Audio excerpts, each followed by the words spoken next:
इसमें इसको कश्मीरी मुसलमान को भी दिखाना था और सरदारों को भी दिखाना था। जो चट्टी सिंहपुरा में जो सरदार मारे गए वो उसमें नहीं दिखाया इन्होंने। कश्मीरी मुसलमान भी मारे गए वो भी दिखाया नहीं। जो कत्ल गारत यहाँ पर हो गए, कश्मीरी मुसलमान भाई जो भाईचारा हमारा यहाँ है कि हिंदू मुसलमानों के बगैर अधूरा है और मुस्लिम हिंदू के बगैर अधूरा है। देखिए, एक तरफा दिखाया गया है, कश्मीरी पंडितों का सच दिखाया गया, उसमें कोई दो राय नहीं है। लेकिन जो प्रो हिंदू प्रो इंडियन मुसलमान था, जो हिंदुस्तान के साथ था, उसकी भी गाथा दिखानी चाहिए थी। They have been also troubled, they have also been killed, they have also been assassinated, they have been troubled, looted, raped, वो भी दिखाना चाहिए थी। देखिए, ये तो कश्मीरी हिंदुओं पे एक स्टोरी थी, बट उनको एक कश्मीर पे एक कंप्लीट स्टोरी दिखानी चाहिए।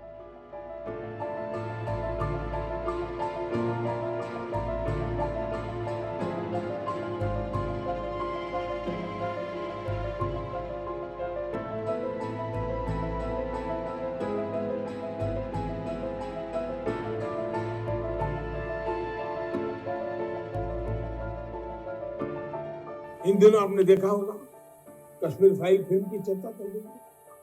मेरा विषय कोई फिल्म नहीं है, मेरा विषय है कि जो सत्य है उसको सही स्वरूप में देश के सामने लाना, देश की भलाई के लिए होता। उसके कई पहलू हो सकते हैं। किसी को एक चीज नजर आती है, किसी को दूसरी नजर आएगी। जिनको लगता है कि ये फिल्म ठीक नहीं हुआ, अपनी दूसरी फिल्म बनाए, कौन मना करता है? आज सारे देश की सारी भारतीय जनता पार्टी एक पिक्चर के पोस्टर लगा रही है गली गली में जाकर। इसलिए राजनीति करने आए थे।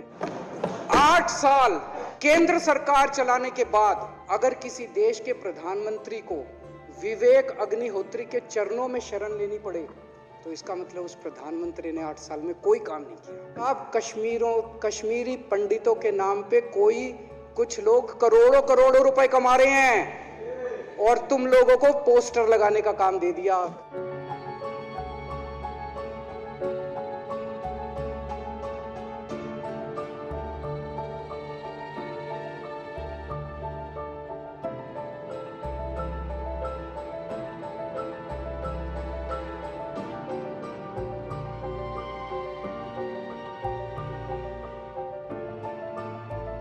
मैं क्यों नहीं चला गया जब मैंने देख लिया कि सब जा रहे हैं जान बचाने के लिए, कि यार सबों को प्यारी होती है, मुझे भी डर हो गया।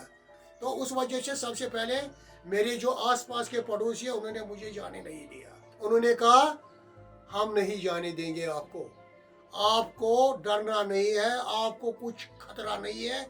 अगर आपको कुछ हुआ तो अगर आप जाएंगे तो पहले हम मर जाएंगे, आपको हमारी लाशों के ऊपर चलना पड़ेगा। With result I gave up the idea. Discomfort नहीं फील किया किसी भी बंदे ने नहीं। हम इस तरह जिंदगी आज गुजारते हैं, उसी तरह इन 30 सालों में भी हमने गुजारी।